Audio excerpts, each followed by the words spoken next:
warahmatullahi wabarakatuh. Halo teman-teman semuanya, balik lagi sama aku Najwa Shirova. Dan seperti yang teman-teman ketahui, aku adalah salah satu siswa dari SMK Negeri 4 Kota Bogor. Nah, teman-teman, di video kali ini aku mau ngajakin teman-teman semua untuk membahas mengenai Cisco Routing. Nah, di Cisco Routing ini kita akan membahas beberapa modul. Jadi, aku harap teman-teman bisa tonton video aku sampai akhir ya. Nah, tanpa lama-lama lagi, langsung aja kita masuk pada modul pertama, yaitu adalah Static Routing. Oke, teman-teman, sekarang kita masuk ke materi yang pertama di Static Routing, yaitu materinya adalah tentang teori routing protokol. Nah, jadi sebelum kita memahami lebih lanjut tentang Static Routing, kita harus paham dulu nih, apa sih routing itu? Nah, jadi routing itu dia adalah proses pengambilan keputusan tentang jalur terbaik yang harus dilalui oleh data paket dari sumber ke tujuan dalam sebuah jaringan atau antar jaringan. Nah, routing ini dia dijalankan oleh perangkat yang disebut dengan router, yang dimana nantinya dia itu akan membaca informasi dalam paket data untuk menentukan kemana paket itu akan dikirim, kayak gitu teman-teman. Nah, jadi intinya routing itu dia adalah proses pengambilan keputusan tentang jalur terbaik, teman-teman. Nah, routing itu dia bakalan dijalankan oleh perangkat yang disebut dengan router, kayak gitu. Nah, biar teman-teman lebih paham, bisa perhatikan di gambar ini.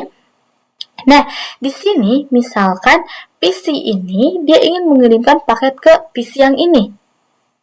Nah, maka nantinya PC ini itu dia akan mengirimkan paketnya ke router yang ini terlebih dahulu, teman-teman. Nah, setelah itu nantinya dia akan memiliki dua jalur, teman-teman. Ada yang ke sini dan juga ada yang ke sini.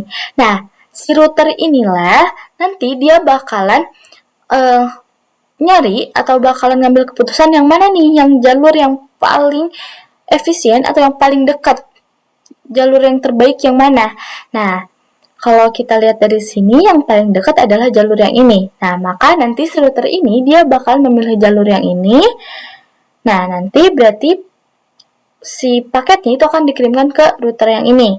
Nah, setelah router ini menerima, barulah nanti akan diteruskan lagi ke PC yang ini. Kayak gitu, teman-teman. Jadi, intinya dia itu, si routing ini dia adalah proses pengambilan keputusan tentang jalur terbaik. Nah, nantinya jadi si router ini dia tuh bakalan milih nih, yang mana sih yang jalurnya yang paling dekat, yang paling efisien, kayak gitu. Oke.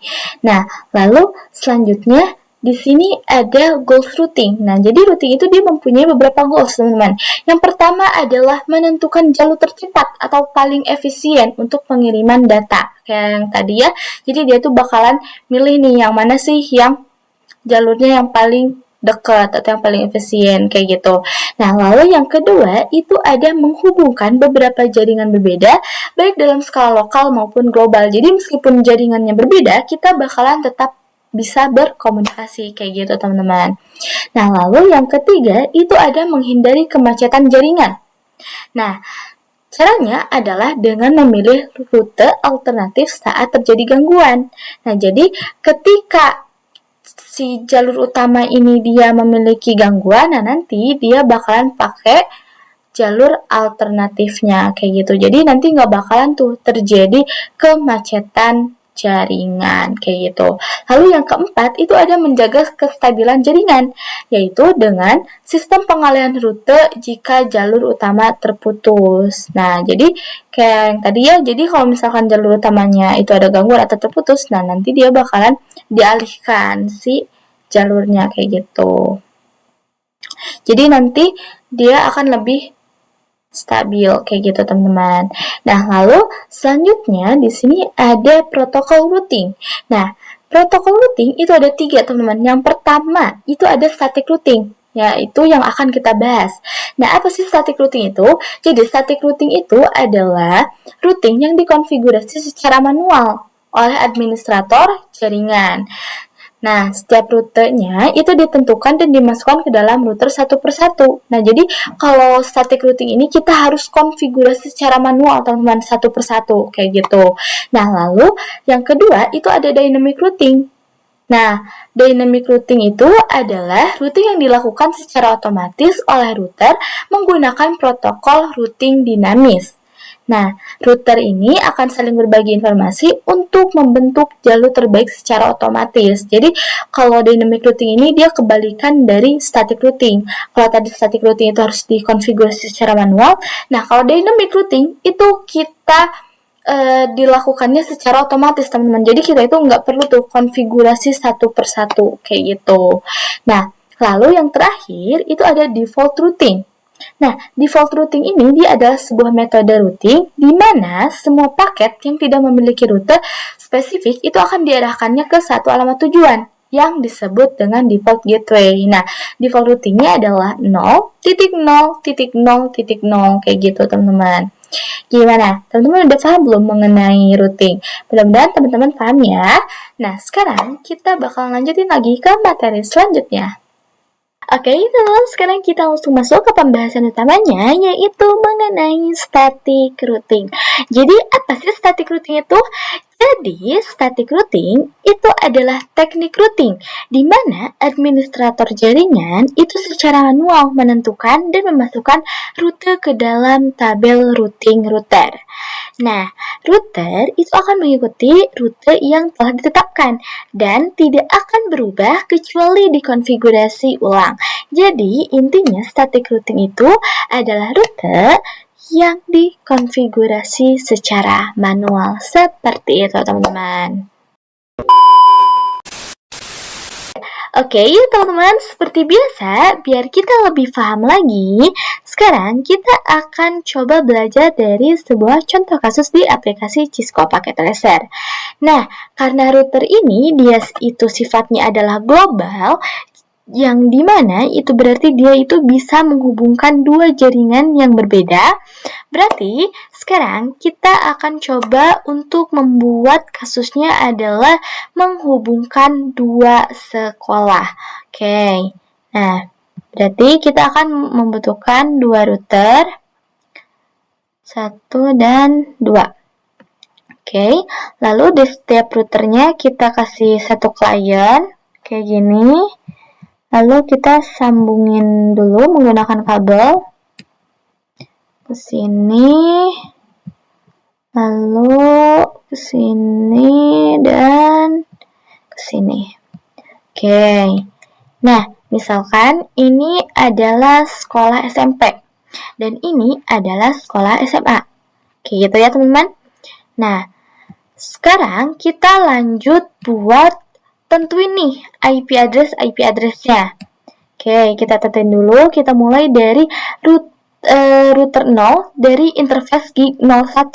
Yang dimana nantinya ini itu dia akan menjadi IP gateway, teman-teman. Karena seperti yang kita tahu, kalau kita mau menghubungkan dua jaringan yang berbeda, itu kita akan membutuhkan IP gateway, kayak gitu.